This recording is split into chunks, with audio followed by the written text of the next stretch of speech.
There is a three-digit number attached to your name right now. You did not apply for it. You were not asked to consent to it. You cannot see how it was calculated, and if you disagree with it, there is no person you can argue with. That number decides whether you get a mortgage and at what rate, which over 30 years is the difference between one house and a different, smaller house. In most states, it affects what you pay for car insurance. It can decide whether a landlord rents to you, and in some states, whether an employer hires you. You probably know roughly what your number is. Here is the part that should stop you. For the first 12 years that number existed, you were not allowed to see it. The credit score arrived in 1989. Ordinary Americans could not look up their own score until 2001. For 12 years, every bank in this country made decisions about your life using a figure you were not permitted to know. And before 1989, there was no score at all. So what was there instead? What did a bank actually use to decide whether you were the sort of person who pays people back? The answer is worse than an algorithm. Before the number, there was a man who drove to your neighborhood, knocked on the doors of the houses on either side of yours, and asked the people who lived there what they thought of you, whether you drank, whether the woman living in your house was your wife, whether the police had ever been by. Whatever he was told, he wrote down. It went into a file with your name on it. You had no right to read that file, no right to correct it, and no right to know it existed. That system ran this country's credit for the better part of a century, and the company that perfected it is still in business today. You know its name. We are going to sit in a congressional hearing where senators read those files out loud. We are going to meet a woman with a job, a salary, and a savings account who could not get a credit card without her husband's signature. And the year that stopped is much later than you think. And we are going to meet two men who thought the whole thing should be replaced by arithmetic and who were laughed out of nearly every bank they wrote to. Because this is not really a story about credit. It is a story about what happens when a stranger has to make a judgment about you and about every way we have tried and failed to take the human out of it. Let's open the vault. For most of American history, credit was not a product. It was a relationship, and it was local. You bought your flour and your nails from the same man for 20 years. When the harvest came in badly, he wrote what you owed in a book under the counter, and you paid him when you could. No interest rate in any formal sense. No contract. Just his judgment of you, formed over 2 decades of watching you come through his door. That worked, in its way, and it had one enormous flaw. It only worked if he knew you. Move to another town, and you arrived with nothing. Not no money, no reputation. You could have paid every debt of your life on the day it came due, and 3 counties over it counted for nothing, because the only record of it was in one man's ledger. For a country constantly moving west, that was a serious problem. The whole national project depended on strangers extending credit to strangers, and nobody had a safe way to do it. So merchants did the obvious thing. They wrote to each other. If an unfamiliar face asked for goods on account, a shopkeeper in Ohio would write to a shopkeeper in Pennsylvania asking what kind of man this was. Slow, unreliable, better than nothing. And then somebody realized there was a business in it. In 1841, a New York merchant named Louis Tappan founded an agency that did nothing but gather information about who paid and who did not and sell it to subscribers. He built a network of correspondents in towns all across the country. Local lawyers, postmasters, storekeepers, anyone respectable enough to have an opinion worth buying. One of the young lawyers filing those reports out of Springfield, Illinois, was Abraham Lincoln. Those reports survive, and one thing about them matters more than all the rest. They were not about money. They were about character. Whether a man was industrious or lazy, whether he drank, whether he was, in the phrase of the era, of good moral habits. So understand where this begins. From the first day of the credit reporting industry in America, the file on you was never about whether you paid your bills. It was about whether the people around you approved of the way you lived. That was not a corruption of the system. That was the system. And so far it was only being done to merchants. Somebody was going to do it to ordinary families next. In 1899 in Atlanta, 2 brothers named Cater and Guy Wolford started a company called Retail Credit. You have heard of them. They are called Equifax now. They began the way everyone began, compiling a list of local customers and whether they paid, and then they did the thing the older agencies had never dared to do. They turned the gathering of personal information about ordinary people into an industry, not merchants, regular families, a store account, a car loan, and above all, life and health insurance, which turned out to be where the real money was, because an insurer wants to know things about you that go a very long way past your bank balance. How you live, what you do on weekends, how likely you are to die sooner than the table says. Nobody could tell them that from a ledger, but a man standing on your street could. So that is what they built. Investigators, actual men on salary, sent out into neighborhoods every morning with a list of names. Think about what that job involved. You are handed a name and an address. You drive to that street. You do not speak to the person you are investigating. That is the entire point, and it is the part people find hardest to believe. You knock on the door to the left. You knock on the door to the right. You try the house across the road. You introduce yourself. You say you are making routine inquiries, and then you start asking, does he drink? How much? Is that his wife? Or does she just live there?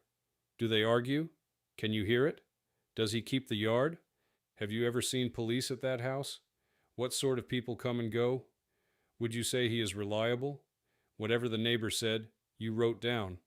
There was no requirement to verify it, no standard of evidence, no second source.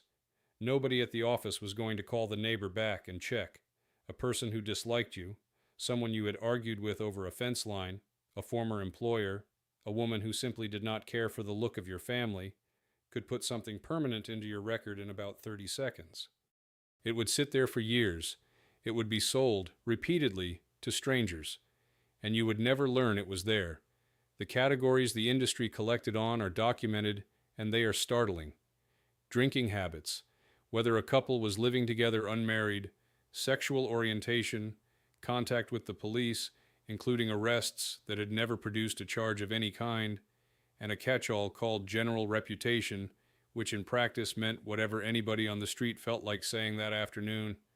None of this was hidden from the industry's clients. This was the product. A file that told an insurer only whether you settled your accounts on time would have been nearly worthless. A file that told them how you lived was worth a great deal, and they knew exactly what they were buying. And here is the detail that turns this from bad to genuinely rotten. The men in the field were working against expectations. Think about it from the office's point of view. A report that comes back clean is a report that found nothing. It cost a day of somebody's salary and produced no information. Everybody in that building understood which kind of finding got noticed. There were allegations, raised later under oath in front of Congress, that the company rewarded its investigators for turning up derogatory material. Sit with that for a second. Somewhere in America, there was a man whose income improved when he found something bad to say about you. And he was standing on your neighbor's porch in the middle of the afternoon, asking questions about your marriage. Now multiply it by a lifetime, because this was not one file, written once. It was updated. You apply for insurance at 30, and a man comes to your street. You apply for a mortgage at 38, and a man comes again, this time with the earlier file in the car, checking whether the story still holds. And there was exactly one person in the country who was not permitted to see the resulting document. You. No right to read your file. No right to know it existed. No right to correct a single word of it. If you were turned down for a policy, a loan, an apartment, or a job, you were not told why, and there was no procedure anywhere in the United States that would ever tell you. You simply discovered, over and over across a lifetime, that certain doors did not open, and you never learned what had been written on the other side of them. Some people spent 40 years being quietly punished for one sentence a neighbor said in 1951, and died without ever finding out. For decades this stayed invisible, and the reason is almost funny. It was too slow to be dangerous. Files sat in cabinets in regional offices. Pulling a report took days. Merging records from two cities was a clerical project nobody wanted. The friction of paper was, entirely by accident, a form of privacy protection. Then came the computer. In the late 1960s, the bureaus began moving their records onto magnetic tape, and everyone involved understood immediately what that meant. A file stuck in a filing room in Ohio could now be anywhere in the country in seconds. Scattered records could be merged into one. A slow, local, inefficient trade was about to become a single national machine that held something on nearly every adult alive. That is what finally brought Congress into the room. And the hearings are where this stops being abstract, because witnesses came in and read the material out loud. Unverified gossip presented as established fact. Arrests from 20 years earlier that had never produced a conviction, still in active files, still costing people work. Notes on people's sexual lives. Character assessments sourced from a single anonymous neighbor whom nobody had checked and whom the subject would never be allowed to identify. Ordinary Americans testified about what it had cost them. Insurance refused with no reason given. A job that evaporated between the offer and the start date. Credit denied at the counter by a clerk who would not explain and could not have explained if she wanted to. The senator who drove the reform was William Proxmire of Wisconsin, and his description of the problem is still the best anyone has managed. He said the credit reporting industry had become a kind of shadow government, an unelected apparatus with the power to decide a citizen's access to credit, to housing, and to employment, operating with no due process at all. That is not a loose metaphor about corporate power. It is a precise technical claim. There is a body making binding decisions about your life. You cannot see its evidence. You cannot face your accuser. You cannot appeal. Every one of those is a protection you would be handed automatically in a traffic court, and none of them existed here. The result was the Fair Credit Reporting Act, signed by President Nixon on the 26th of October, 1970. It gave you the right to see your own file, the right to be told which agency had produced the report that sank you, the right to dispute an item, and a matching duty on the agency to investigate it. Time limits, so a bad year in your 20s could not follow you into your 50s. For the first time in American history, the file about you was something you were allowed to read. The industry's own response tells you how the public felt by then. In 1975, Retail Credit Company, a name that had become a liability, quietly stopped using it. They became Equifax. But look at what the law did not do. It never said the information had to be fair. It never required anyone to prove that what was in the file predicted anything at all, and it left human judgment sitting exactly where it had always been, at a desk, deciding whether you looked trustworthy, carrying in every assumption it had walked through the door with that morning. Which brings us to the part of this story that is genuinely hard to believe happened inside living memory. Through the 1960s and into the 1970s, a woman in America could hold a full-time job, earn a salary, keep a savings account, and still be unable to get a credit card in her own name. The rules were not hidden, and they were not unofficial. They were policy, written down, taught to new employees, applied at the counter without apology, in every state. A married woman was routinely required to have her husband co-sign for a store card, a car loan, a mortgage. Not because of anything in her record, because she was married. If a couple applied together, the lender would discount the wife's income on the theory that she might have a child and stop working. Two salaries got assessed as one and a fraction, which meant the house two incomes could genuinely afford was not the house the bank would lend on. Some lenders went further. A wife could be asked directly about her plans to have children or about her use of birth control as part of a credit application. There was no rule against it, because there was no rule about any of it, and there was a quieter mechanism underneath all of it, which did more damage than any single refusal. Accounts were held in the husband's name. The store card, the gas card, the mortgage, the paperwork said his name, and she was listed, if at all, as Mrs. followed by his first name. Not her own. She paid those bills. She wrote the checks, kept the household books, and was frequently the only person in the marriage who knew when anything was due. None of it accumulated to her. Every on-time payment she made for 20 years went into a file with a man's name on the front. A single woman had a different problem. She was often treated as a risk simply for being unmarried, for being, in the reasoning of the day, unsettled. But a divorced woman had the worst of it, and this is the part that still makes people angry when they hear it out loud. On the day the marriage ended, that entire history walked out with him. 20 years of paying every bill on the first of the month, and she was now, in the eyes of every lender in America, a person with no credit history whatsoever. Not a bad history, none, a blank. Starting from zero at 45, with all the same obligations and none of the record that would have let her meet them. Try to rent an apartment with that. Try to buy the used car you need to get to the job you now urgently need. And there is a harder version of that sentence. The system made leaving expensive. A woman in a marriage she wanted out of was facing a financial reset, at an age when nobody wants one, purely because the paperwork had never carried her name. That ended on the 28th of October, 1974, when President Ford signed the Equal Credit Opportunity Act. It made it illegal to demand a husband's, a father's, or a brother's signature from a woman applying on her own account, and illegal to discount her income because of her sex. 1974. There are people watching this who were adults that year. Somebody's mother could not get a card without her husband's permission, and it was not a scandal. It was the unremarkable everyday practice of every bank in the country. Now hold on to that, because it explains what happens next. Every one of those decisions was made by a human being exercising professional judgment. Nobody had to be instructed to refuse the divorced woman. No policy manual explained why a neighbor's opinion of your drinking belonged in an insurance file. That was judgment, working exactly as designed for 100 years. The score did not arrive to make lending colder.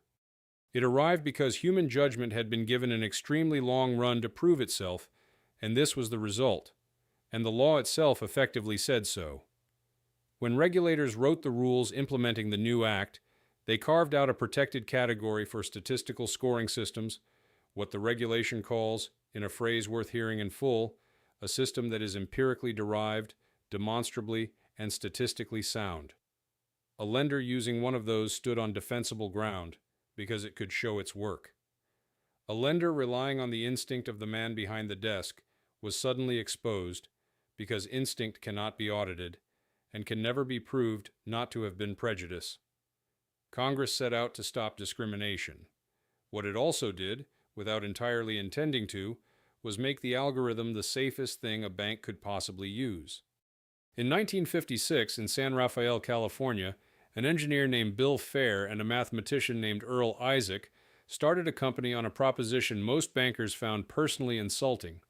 The proposition was this: whether a person repays a loan is a statistical question, not a moral one. You do not need to know whether he drinks. You need to know what happened to the last 10,000 people who looked like him on paper. Find which factors actually predict repayment. Weight them by how much they actually predict. Produce a number and let the number decide. The same way every time, for everyone who walks in. They each put in a few $100s and wrote to 50 of the largest lenders in America. One wrote back, "The resistance makes complete sense from the other side of that desk." A bank manager's entire professional identity rested on being a shrewd judge of men. He could look a farmer in the eye and know. That was not part of the job. That was the job, the thing that justified his salary and his standing in town. And here were two men from California explaining that a table of weighted factors would do it better, and that what he had been calling judgment was intuition, habit, and prejudice in a suit. He was entitled to be insulted. They were also right about the arithmetic. Adoption came slowly, one lender at a time, each model custom-built for a single company's own portfolio. And along the way, something happened that nobody advertised, but that was perfectly real. A model looking only at repayment behavior cannot see your race, cannot see your sex, and cannot see what your neighbor thought he heard through the wall. It is blind in precisely the places the man at the desk could not stop seeing. That does not make it neutral.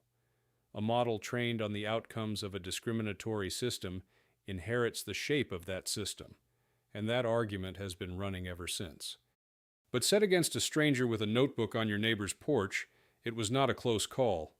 Then, in 1989, Fair Isaac did the thing that changed everything. Working with the national credit bureaus, they built a score that was not made for one lender's portfolio, but for all of them at once, calculated from the bureau files covering essentially every adult in the United States. One number, the same scale everywhere, 300 to 850. Suddenly, a person in Oregon and a person in Georgia were being measured with an identical instrument, and a lender who had never met either of them could compare the two at a glance and decide in seconds. Everything you think of as ordinary in consumer finance starts at that moment. Mortgages at national scale, instant approval at a counter, card offers arriving in your mailbox, price to your risk before you have asked for anything. None of it works without a single portable number that means the same thing in every state. And here is the detail that I think is the real story of this episode. From 1989 onward, that score governed your financial life. Whether you got the loan, what rate you paid, whether the answer came back in 5 seconds or never came at all. You could not see it, not because of a conspiracy, because nobody had built a way for you to, and the industry could not identify a single reason it should. The score was a tool sold to lenders. You were the subject of the measurement, not a party to it, closer to the thing being weighed than to the person reading the scale.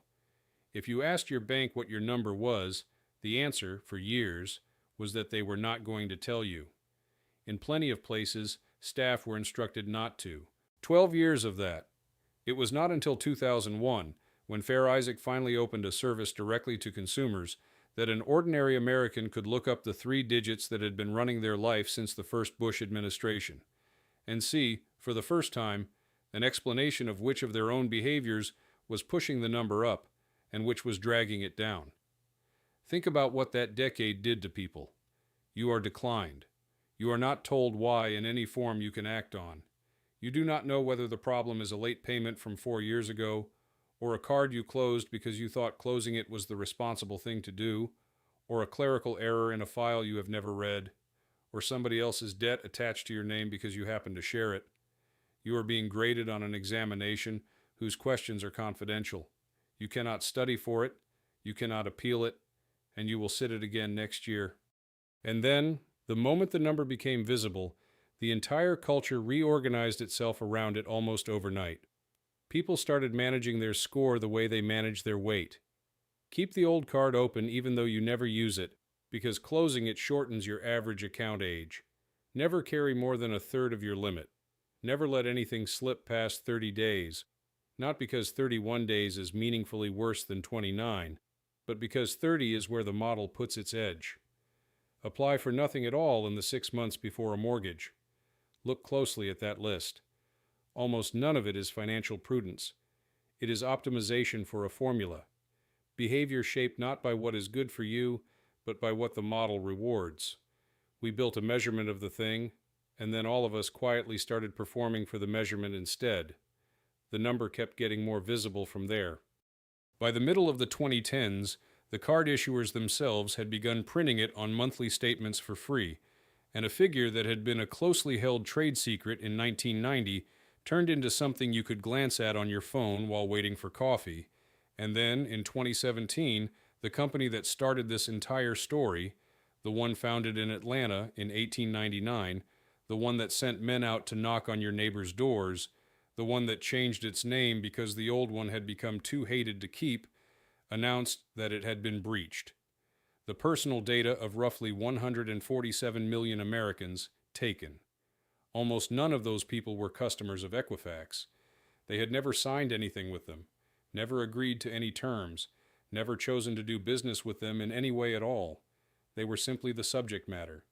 That is exactly what they had been in 1950, standing behind a closed door while a man in a hat talked to the neighbors. 67 years later, with all the laws in between, it was still what they were. So step back and look at the shape of it. A shopkeeper who knew you, then letters between strangers, then men on your street writing down whatever they were handed, then a decade of laws bolting rules onto that. The right to see the file, the right to dispute it, a ban on refusing a woman credit for the offense of being a woman, and then, finally, arithmetic, which was genuinely and measurably better than all of it, because the number cannot see your face. But look honestly at where that leaves us. A three-digit figure, produced by a private company, using a formula that is not public, calculated from a file compiled by other private companies you never chose and cannot leave. And the specific thing Proxmire said about the old system, no due process, no facing your accuser, no appeal, is not entirely fixed. You can see your score now. You can dispute an error in the file underneath it, and you absolutely should. But you cannot argue with the model. There is no hearing.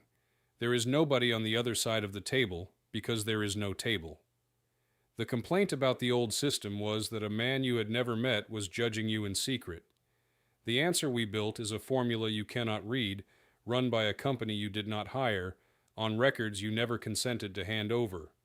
Fairer than what came before, without question, but not, in the end, something you can look in the eye. So here is what I would like from you. Every generation in this story believed it was solving the last generation's problem, and every one of them built the next one.